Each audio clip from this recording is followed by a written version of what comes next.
Seguimos en este interesante programa. Ya vimos cómo Félix pues analizó en una entrevista rápida ese proceso de firmas, y al ver esa entrevista, al volverla a ver después que la hicimos, nosotros nos quedamos pensativos porque como que no se habla de la salud de estos jugadores.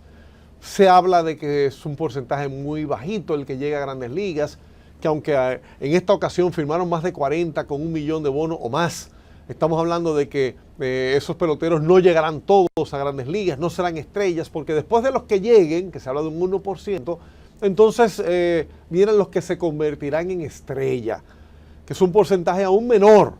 De hecho, hemos visto casos donde hay comparaciones de números con Juan Soto y con José Ramírez.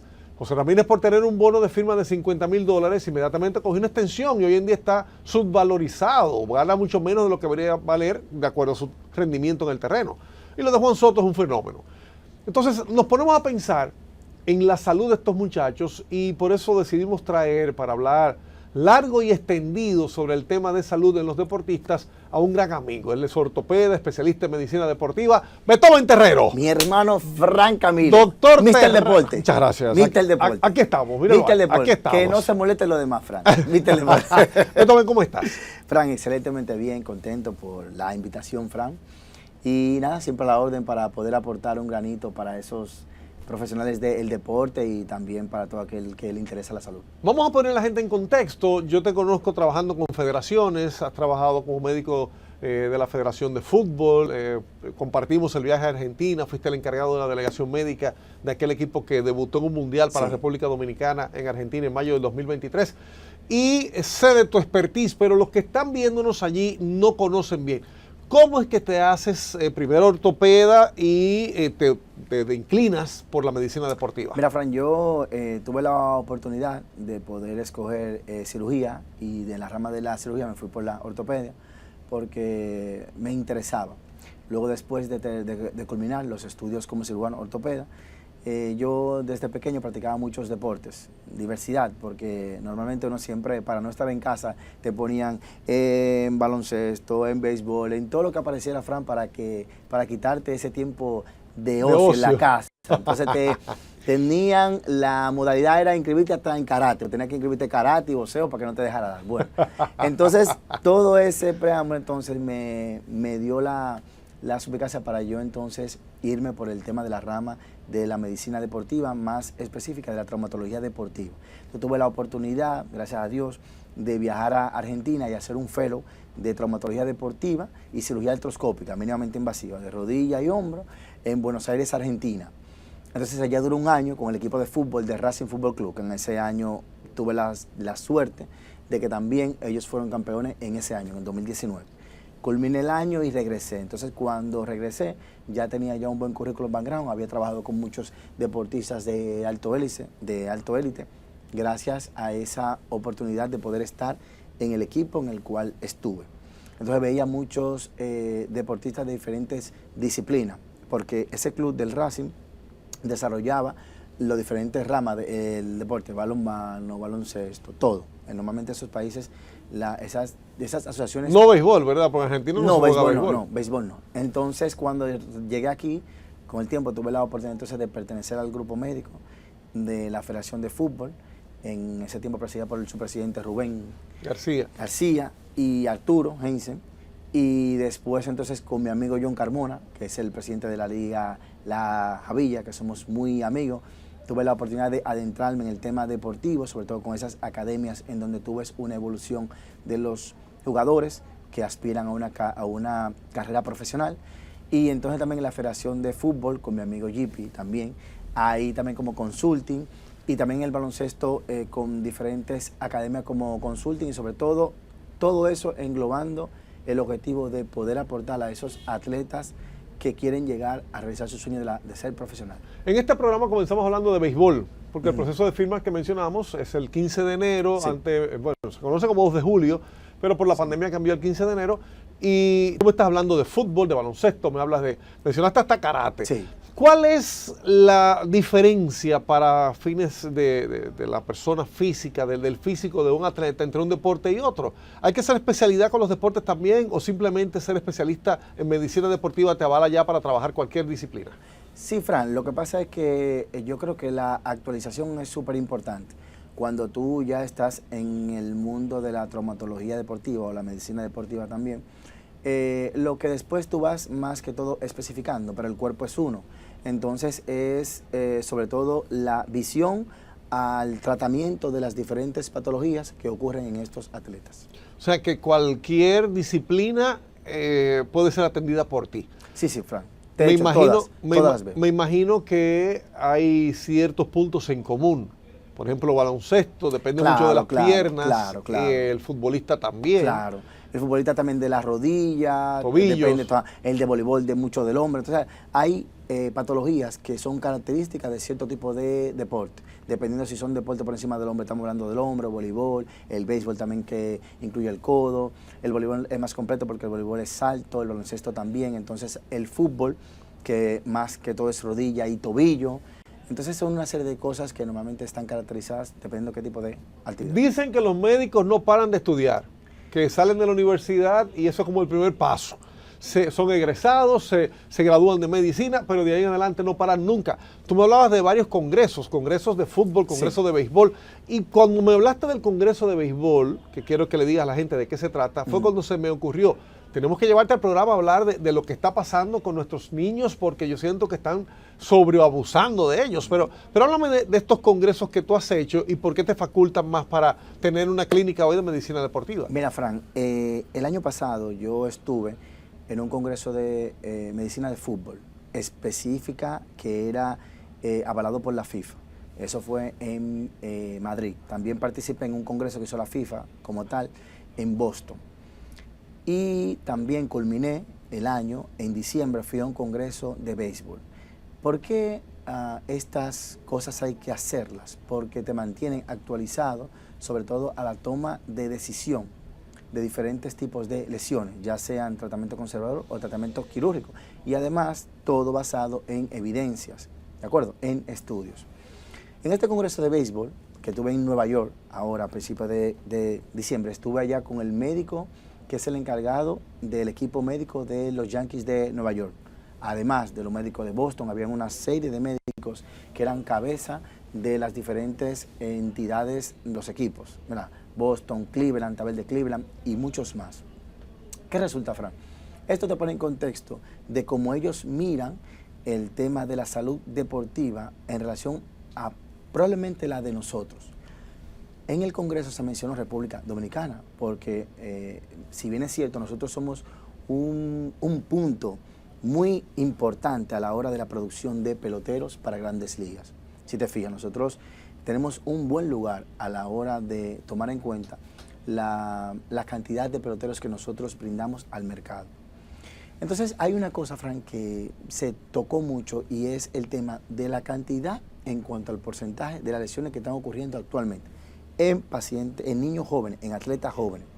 Tanto así que el 20% de los niños que van a una consulta, los atletas juveniles que van a una consulta, están relacionados con una lesión de codo, con un dolor de codo.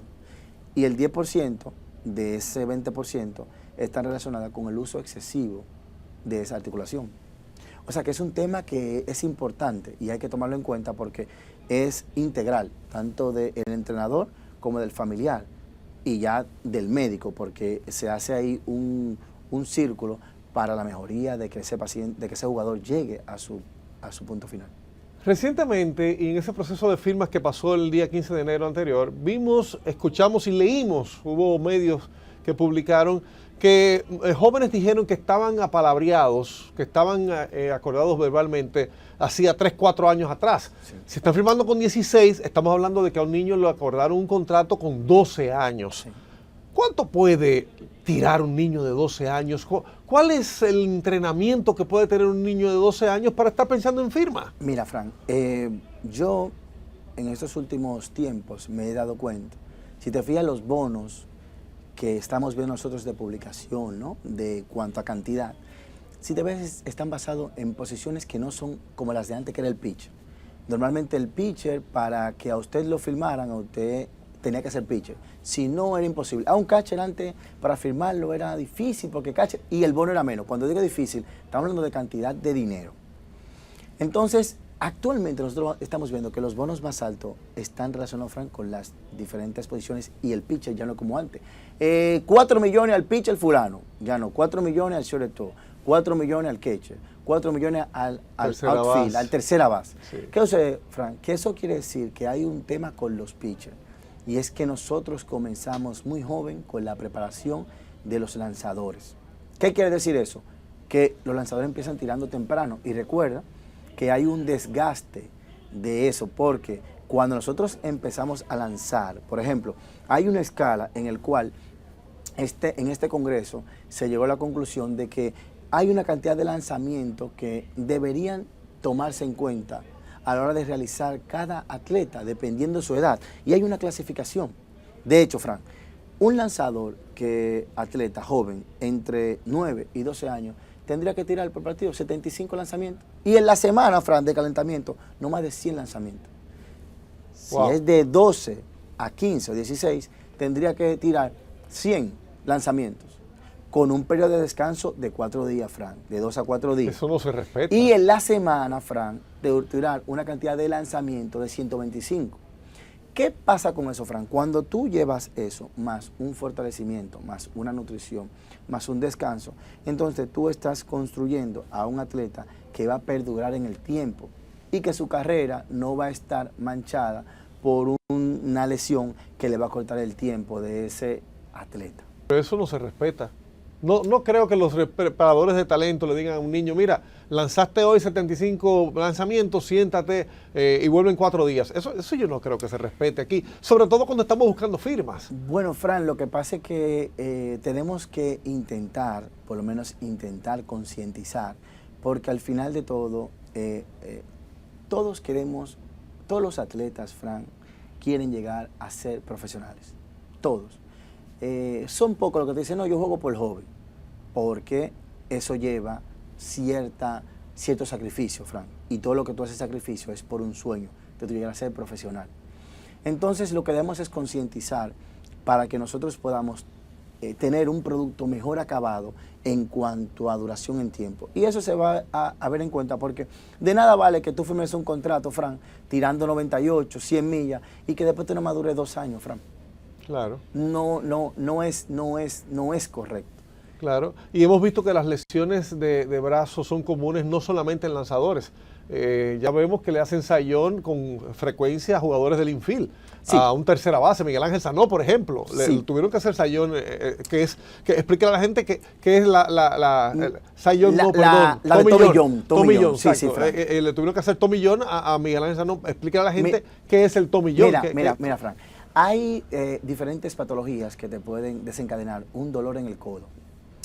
En edades tempranas, cuando hay una fractura por la línea de crecimiento, los niños tienen un proceso de crecimiento hasta los 16 años, que es lo que se llama la fisis. Se cierra la fisis de crecimiento, la placa de crecimiento, y entonces ya culmina a partir de los 16 años. Cuando empezamos temprano a lanzar, que no tenemos control de lanzamiento, hay una sobrecarga, se produce un estrés. Y entre esa placa de crecimiento y el ligamento colateral medial es más propenso en edades tempranas tener una fractura de esa placa de crecimiento que se manifiesta con el dolor de codo. Bien. Luego está la lesión del ligamento colateral medial, que se produce por una rotura, tal vez por la biomecánica o por un lanzamiento que se sale de la normalidad, y entonces buscando una velocidad, Fran, porque la velocidad es el punto de referencia para ver si un pitcher es duro o no. Un pitcher puede tener una curva buenísima, pero tira 100 millas y tú dices, se para todo el mundo y aplaude, porque es más emocionante un ponche con una recta a 100, Frank, que con una curva. No, y lo difícil, para el público, lo poco común también. Y lo poco común, una recta a 100. Entonces, cuando existe una lesión del ligamento colateral medial, entonces hay que hacer una reconstrucción de ese ligamento, porque si no, entonces hay una disminución del rendimiento. Cae y no puede pichar por el dolor. Hay una limitación. Entonces, la cirugía de tomillón consiste en esa reconstrucción de ese ligamento colateral medial. Entonces, eso tiene un periodo de tiempo después de recuperación para luego volver a incorporar aproximadamente de 8 a 12 meses al pelotero, en este caso al lanzador, para su actividad de lanzar. ¿Y se le hace a menores de edad un procedimiento así? Mira, Frank, en este congreso era sorprendente porque se hablaba de cómo ha disminuido, Frank, y cómo ha aumentado la tasa de la reconstrucción y las lesiones en jóvenes de menor edad, Frank.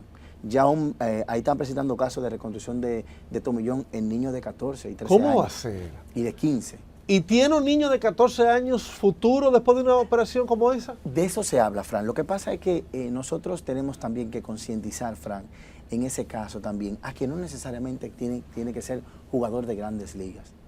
Tú puedes hacer una cirugía de tomillón para tú entonces preparar a un atleta a que pueda ser un atleta universitario, Fran, o pueda irse a jugar en otra liga que no sea tan demandante en cuanto a condición. Pero igual, mira, tenemos que irnos a la pausa, pero igual, yo voy a dejar en el aire la pregunta. ¿Puede seguir siendo un atleta, aunque sea universitario, un niño de 14 años que le haga una tomillón? Volvemos en breve con la respuesta.